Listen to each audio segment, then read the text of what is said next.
Hello everybody, it's me Pritesh sir and I welcome you all in the video lecture. તો આજે આપણે 12મા ધોરણની general stream યાની કે સામાન્ય પ્રવાહમાં ઇંગ્લિશ સબ્જેક્ટ જે સેકન્ડ લેંગ્વેજમાં આવે છે એ ઇંગ્લિશ સબ્જેક્ટની નવી પેપર સ્ટાઇલ જે કોમર્સ અને આર્ટ્સના વિદ્યાર્થીઓને લાગુ પડે છે 21 અને 22ના વર્ષ પૂરતી જ આજે નવી પેપર સ્ટાઇલ આવી છે એમની આજે આપણે ચર્ચા કરશું અને એમની પ્રિપેરેશન કઈ રીતે કરવી એ પણ હું તમને આ લેક્ચરમાં જણાવીશ. બરોબર, તો માર્ચ 2022 માટેની ઇંગ્લિશ સબ્જેક્ટ ગુજરાતી મીડિયમ 12મું ધોરણ જનરલ સ્ટ્રીમ એમની નવી પેપર સ્ટાઇલની આજે આપણે ચર્ચા આગળ વધારીએ. નાઉ લેટ્સ બિગિન. સૌથી પહેલા સેક્શન એ જે 18 માર્કનો સેક્શન છે તેમાં શું આવે છે તો કે ટોટલ 5 ક્વેશ્ચન છે. બરોબર, 5 મેઇન હેડિંગ છે જેમાં પહેલું હેડિંગ છે એ છે true or false. True or false બે ટેક્સ્ટ બુક આપણી છે. એક મેઇન ટેક્સ્ટ બુક છે જેમાં ફર્સ્ટ ચેપ્ટર સ્ટાર્ટ થાય છે કેન યુ ઇન્સ્ટોલ લવ થી, રાઈટ, અને ગ્રીન ચાર્ટર સુધી. આ મેઇન ટેક્સ્ટ બુકમાં 12 પાઠ છે અને 5 કાવ્યો છે અને સાથે એક સપ્લિમેન્ટરી રીડર બુક પણ આવે છે જેનું નામ છે લેપવિંગ. બરોબર છે, તો આ બંને ટેક્સ્ટ બુકમાંથી શું આવે છે એમની આપણે ચર્ચા કરતા રહેશું. તો પહેલું જે ટ્રુ ઓર ફોલ્સ છે જે 4 માર્કનું એ મેઇન ટેક્સ્ટ બુક માંથી આવશે. યાને main text book can you install love થી ગ્રીન ચાર્ટર સુધીની જે વાત છે એમાંથી ટ્રુ ઓર ફોલ્સ આવશે. તો એમના માટે ટેક્સ્ટ બુકનું રીડિંગ એ અતિ મહત્વનું રીડિંગ હોય છે કે ટેક્સ્ટ બુકના રીડિંગથી word to word, sentence to sentence શું કહેવા માંગે છે એમનું જ્ઞાન એ આપણને રીડિંગ થી, અન્ડરસ્ટેન્ડિંગ થી આપણને આપવા આવે. તો એ રીડિંગ અતિ જરૂરી છે. ટેક્સ્ટ બુકનું રીડિંગ એ અતિ મહત્વનું રહેશે. તો એમના માટે ટેક્સ્ટ બુકનું રીડિંગ ચોક્કસ કરે. બરોબર છે, જે આગળ જતા પણ અનેક પ્રશ્નોમાં ફાયદાકારક રહેશે. ક્વેશ્ચન નંબર 1 to 4, રાઈટ, 1 થી 4 પ્રશ્ન છે. સેકન્ડ ક્વેશ્ચન છે એ છે નિયરેસ્ટ મિનિંગ. હવે આમાં આપણને એમસીક્યુ આપશે યાની કે 4 ઓપ્શન આપણને આપવામાં આવશે નિયરેસ્ટ મિનિંગમાં. હવે નિયરેસ્ટ મિનિંગનો જે ક્વેશ્ચન છે એ આપણી સપ્લિમેન્ટરી રીડર બુક લેપવિંગ માંથી આવશે એવું આપણને જણાવેલું છે નવી પેપર સ્ટાઇલમાં. અને જૂની પેપર સ્ટાઇલમાં એવું જ હતું, પણ સાયન્સ અને કોમર્સ બંનેમાં આ જ રીતે નિયરેસ્ટ મિનિંગ જણાવેલા છે કે ભાઈ સપ્લિમેન્ટરી રીડર બુકમાંથી જ આવશે.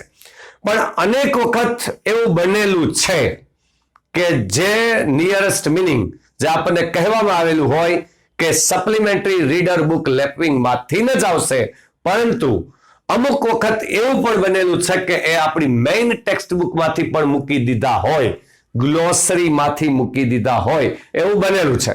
તો ઓનલી નિયરેસ્ટ મિનિંગ આપણે લેપવિંગ માંથી જ કરવાના એવું નહીં, પણ જ્યારે આપણે મેઇન ટેક્સ્ટ બુકનું રીડિંગ કરીએ તો એ ગ્લોસરી સાથેનું રીડિંગ થવું જોઈએ જેથી કરીને ગ્લોસરીમાં આપેલા જે નિયરેસ્ટ મિનિંગ છે તો એ પણ આપણે કમ્પ્લીટ થઈ જાય, રાઈટ. તો આ 3 માર્ક્સમાં આવે.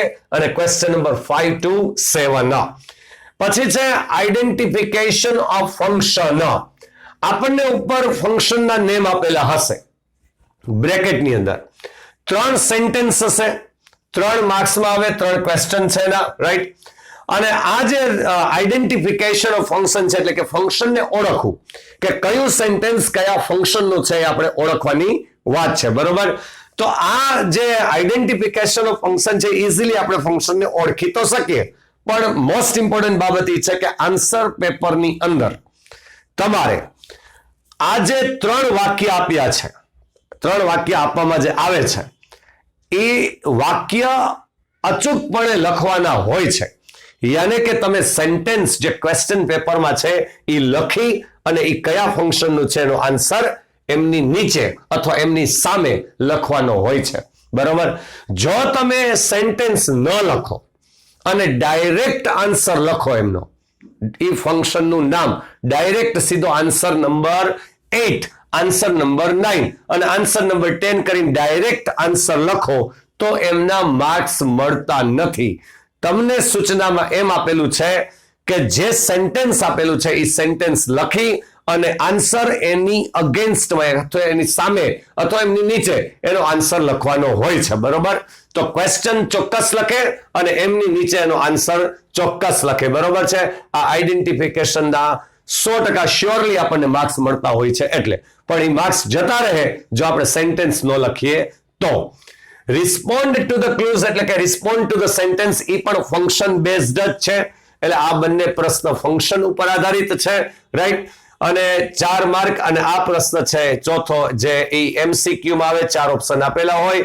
ફંક્શન પ્રમાણે કયું ઓપ્શન રાઈટ છે એ આપણે લખવાનું હોય છે ABCD માંથી. રેકોગ્નિશન ઓફ એપ્રોપ્રિએટ ક્વેશ્ચન યાને કે પ્રશ્નને ઓળખો યાને WH ક્વેશ્ચન્સ. 4 માર્કમાં આવે છે WH ક્વેશ્ચન. 15 to 18 યાને 3 માર્ક્સમાં આવતા પણ હવે એ 4 માર્કમાં આવશે એટલે અહીં આપણને +1 આનો 1 માર્ક વધારેલો છે. બરોબર. WH ક્વેશ્ચન જે અંડરલાઈન કરી છે એ અંડરલાઈન જે વાક્યમાં આપેલી છે તો એ અંડરલાઈન ઉપરથી આપણે ઓળખવાનું કે આનો પ્રશ્ન શું બને. બરોબર છે. તો અંડરલાઈન છે એ જવાબ છે. તો આપણે એવો ક્વેશ્ચન સિલેક્ટ કરવાનો, એ ક્વેશ્ચન સિલેક્ટ કરવાનો કે જેના આન્સરમાં એ અંડરલાઈન આવી જતી હોય. અંડરલાઈનમાં વર્ડ પણ હોય, વર્ડ્સ પણ હોય કે સેન્ટેન્સ બી હોઈ શકે. બરોબર. તો એવો ક્વેશ્ચન સિલેક્ટ કરો કે જેના આન્સરમાં એ આવી જતું હોય તો આ પણ આપણને રોકડા માર્ક્સ અપાવી શકે. સેક્શન બી છે એ 18 માર્ક્સનો છે. આની જેમ જ એ સેક્શનની જેમ બી સેક્શન. મહત્વનું રીડિંગ જો તમે ટેક્સ્ટ બુકનું કરો તો મહત્વનું અહીં પણ રહેશે. રીડિંગ કોમ્પ્રિહેન્શનમાં 12 માર્ક્સ યાને ક્વેશ્ચન નંબર 19 to 30 આમાં 10 માર્ક્સ હતા પણ એને બદલે હવે 12 માર્ક્સ કર્યા છે એટલે 12 માર્ક્સ કર્યા છે તો +2 આમાં કર્યા છે. તો 100% તમે રીડિંગ મેઇન ટેક્સ્ટ બુકનું કરો તો ટ્રુ ઓર ફોલ્સ માં ફાયદો છે. ગ્લોસરીનું રીડિંગ કરો એટલે તમારે નિયરેસ્ટ મિનિંગમાં ફાયદો છે. અને એ જ રીડિંગને કારણે તમે કોમ્પ્રિહેન્શન એટલે પેરેગ્રાફ આપેલો છે એમની નીચે જે ક્વેશ્ચન પૂછાય છે એમના આન્સર આપવામાં ઈઝી રહે. તમે સહેલાઈથી સરળતાથી એના આન્સર બનાવી શકો જો તમે ટેક્સ્ટ બુકને અન્ડરસ્ટેન્ડ કરી હોય તો. બરોબર છે. એટલે ટેક્સ્ટ બુકનું રીડિંગ મહત્વનું હોય છે. શોર્ટ નોટ પહેલા 2 લખવાની આવતી. રાઈટ. એમાં પહેલી હતી તો ફરજિયાત રહેતી, બીજાના અથવા બીજી આ રીતે આવતી. એને બદલે હવે 1 લખવાની છે 2 માંથી 3 માર્ક્સની શોર્ટ નોટ ક્વેશ્ચન નંબર 31. તો રીડિંગ જો ટેક્સ્ટ બુકનું હોય તો તમને તો આમાં શોર્ટ નોટમાં આપણને પોઈન્ટ્સ તરીકે ક્વેશ્ચન્સ પણ આપે છે. તો ઇઝીલી એ ક્વેશ્ચનના આન્સર પણ તરત બની જાય અને શોર્ટ નોટ લખાઈ જશે. બરોબર. તો ઘણી શોર્ટ નોટ પાકી કરવાની કે એવું કોઈ જરૂરિયાત નહીં. ટેક્સ્ટ બુકનું રીડિંગ હશે તો એ શોર્ટ નોટમાં પણ કામ આવશે. બરોબર. વોકેબ્યુલરી મેઇન ટેક્સ્ટ બુક યા મેઇન ટેક્સ્ટ બુક માંથી જે રીડિંગ કરો ટેક્સ્ટ બુક અને ગ્લોસરી તો વોકેબ્યુલરી પણ આવી જશે. આમને માટે પણ હું મહત્વની વસ્તુ કહું છું. જો આ બોક્સ કરું છું એ ધ્યાન રાખે. આ બોક્સના ડાયરેક્ટ આન્સર ન લખતા કદી. બરોબર છે. આના ડાયરેક્ટ આન્સર ન લખતા. ઘણા શું કરે કે આમાં બ્લેન્ક આવે છે 32 થી 34 ઉપર ઓપ્શન આપણને 4 ઓપ્શન આપ્યા હોય 4 વર્ડ અને બ્લેન્ક 3 હશે. બરોબર. તો ઘણા શું કરે ડાયરેક્ટ બ્લેન્કના જ આન્સર લખી નાખે. એમ નહીં કરવાનું. પેરેગ્રાફ આખો લખવાનો. જે જગ્યાએ બ્લેન્ક છે ત્યાં બ્લેન્ક કરવાની છે. બરોબર. અને જે પ્રોપર વર્ડ જે બ્લેન્કમાં આવતો એ વર્ડ ઉપર ઓપ્શનમાંથી લખવાનો હોય છે. જો આને તમે ડાયરેક્ટ આન્સર લખી નાખો તો એના માર્ક્સ મળતા નથી. તો એ ધ્યાનમાં લઈ. બરોબર છે. આનો ડાયરેક્ટ આન્સર નહીં લખવાનો, આનો પણ ડાયરેક્ટ આન્સર નહીં લખવાનો. ઓકે. તો આ 18 માર્કનો સેક્શન સી 21 માર્ક્સ. હવે જે લેપિંગ બુક છે સપ્લિમેન્ટરી રીડર બુક એમનો યુઝ અહીંયા થાય છે. જો સેક્શન સી માં રીડિંગ કોમ્પ્રિહેન્શન લેપિંગ 5 માર્કનું આવે. 5 ક્વેશ્ચન પૂછાય પણ 2 અલગ અલગ પેરેગ્રાફ હશે. એક પેરેગ્રાફમાં 2 ક્વેશ્ચન હશે અને એકમાં 3 ક્વેશ્ચન હશે. એટલે ટોટલ 5 ક્વેશ્ચન આપણને આપવામાં આવશે. તો એના 5 માર્ક્સ છે question number 35 to 39. Summary writing યાને સારાંશ લેખન 1/3 બનાવવાનું, ટૂંકું રૂપ બનાવવાનું. બરોબર. એક પેરેગ્રાફનું સારાંશ લેખન કહેવાય. તો એ પણ લેપિંગ માંથી જ આવશે. 5 માર્કનું ક્વેશ્ચન નંબર 40 જેમનું ટાઇટલ નો 1 માર્ક હોય છે અને સારાંશ લેખનના 4 માર્ક હોય. ટાઇટલ નીચે લખજો. ટાઇટલ કેપિટલમાં લખજો. બરોબર છે. રાઈટ. કારણ કે આપણને સૂચનામાં એવું કહે છે કે write a summary and also suggest a suitable title. તો પહેલા સમરી બનાવવાની અને પછી સુટેબલ ટાઇટલ આપણે નીચે એડ કરવાનું હોય છે, બરોબર, કે સજેસ્ટ કરવાનું હોય છે. ટાઇટલ ઓલવેઝ કેપિટલમાં હોય એટલે કેપિટલમાં લખજો અને લાસ્ટમાં લખજો. નાઉ નેક્સ્ટ, ન્યૂઝ ક્લિપિંગ આ અનસીન જ હોય છે. ન્યૂઝ ક્લિપિંગ એક ન્યૂઝ હોય છે, ન્યૂઝનો એક આખો પેરેગ્રાફ હોય છે, એમાં 5 ક્વેશ્ચન આપે, 5 આપણે ક્વેશ્ચનના આન્સર આપવાના હોય, જે અનસીન જ હોય છે. આપણને ખ્યાલ નથી હોતું કે ન્યૂઝ ક્લિપિંગમાં કઈ ન્યૂઝ હોઈ શકે, રાઈટ? તો એમના માટેની કોઈ આપણે એક્સ્ટ્રા તૈયારી કરી શકીએ નહીં, કારણ કે ખ્યાલ જ નથી હોતો કે કઈ ન્યૂઝ આવી શકે. રીડિંગ કોમ્પ્રિહેન્શન પણ પોએમ, હવે પોએમ છે એ બે ટેક્સ્ટ બુકમાં છે. મેઇન ટેક્સ્ટ બુકમાં છે ને લેપવિંગ માંથી છે, પણ લેપવિંગ માંથી પોએમ માંથી આપણને પૂછાતું નથી. આ જે વાત કરીએ છીએ આપણે પોએમ ના ક્વેશ્ચન આન્સરની, ઈ મેઇન ટેક્સ્ટ બુકની જે કાવ્ય છે 5, બરોબર, એમાંથી આપણે વાત કરીએ છીએ. Sunrise on the Kanchenjunga, right? તો શેપર શેપ્ડ, બરોબર છે, એ બધી કાવ્યો છે, એમાંથી કોઈ પણ 2 કાવ્ય 6 માર્ક. હવે અત્યાર સુધી શું હતું આપણે કે 5 માર્ક હતા, બરોબર છે, એને બદલે હવે 6 માર્ક કર્યા છે, એટલે +1 એટલે 1 માર્ક આમાં વધાર્યો છે, રાઈટ? તો આ પણ તમે જો ઓનલી કાવ્ય છે ને સમજતા નહીં, પણ કાવ્યના જે ક્વેશ્ચન આન્સર હોય ને તમે લખીને પાકા કરજો, રાઈટ? લખજો એકવાર, જો લખશો ને તો તમને વ્યવસ્થિત આવડશે કાવ્યના જે, કારણ કે કાવ્યની અંદર જે એનો ઇનર મિનિંગ હોય છે, જે આંતરિક અર્થ છુપાયેલો હોય છે, એ આંતરિક અર્થ પણ આપણે સમજવો જરૂરી હોય, અને એ અર્થ મુજબ ક્વેશ્ચનના આન્સર પણ બનતા હોય. ઘણા શું કરે, સ્ટાન્ઝા આપેલો હોય ક્વેશ્ચન પેપરની અંદર કાવ્યનો, તો અમુક ટાઈમે શું કરે કે બેઠે લીટી સ્ટાન્ઝાની મૂકી દેતા હોય છે. જનરલી એમ ન બને, રાઈટ? જનરલ લેંગ્વેજમાં આન્સર બનવો જોઈએ વ્યવસ્થિત રીતે, વાક્ય રચના અનુસાર, બરોબર? તો એ લખીને એક વખત પોએમના ક્વેશ્ચન આન્સર કરવા. સેક્શન ડી 19 માર્ક, આ સેક્શન સી છે એ 21 માર્કનો હતો. સેક્શન ડી 19 માર્ક, જેમાં આવે છે પહેલો question do S directed, 4 mark, 53 અને 54 નો ક્વેશ્ચન. એમાં ચેન્જ ધ વોઇસ અને ચેન્જ ધ ટેન્સ હોય, પણ આપણે ઓળખવાનું સ્ટાર્ટ લાઈક ધીસ આવું આપેલું હોય, બરોબર છે? તો એમાં આપણે ઓળખવાનું હોય કે આમાં આપણે ચેન્જ ધ વોઇસ કરવાનું છે કે ચેન્જ ધ ટેન્સ કરવાનું છે, બરોબર છે? એ પ્રશ્ન 2 હોય છે. હવે કયો પહેલો હોય કયો બીજો હોય એ આપણે ઓળખીને એ સૂચના અનુસાર આપણે ફેરફાર કરીને લખવાનું. રિપોર્ટેડ સ્પીચ ડાયરેક્ટ નું ઇનડાયરેક્ટ 3 માર્ક, યાની કે 4 માર્કનો ડાયલોગ આવતો એને બદલે હવે 3 માર્કનો આવશે, એટલે -1 આમાં છે, બરોબર છે? એટલે 1 માર્ક ઓછો કર્યો છે. મોસ્ટ ઇમ્પોર્ટન્ટ બાબત એ છે છોકરાઓ બધા માટે, કોમર્સ અને આર્ટ્સના બધા વિદ્યાર્થીઓ માટે 5 માર્ક તમારા રોકડા થઈ શકે હવે, કે આજે કમ્પ્લીટ ધ સેન્ટેન્સ છે, કમ્પ્લીટ ધ સેન્ટેન્સ એ હવે MCQ માં આવશે.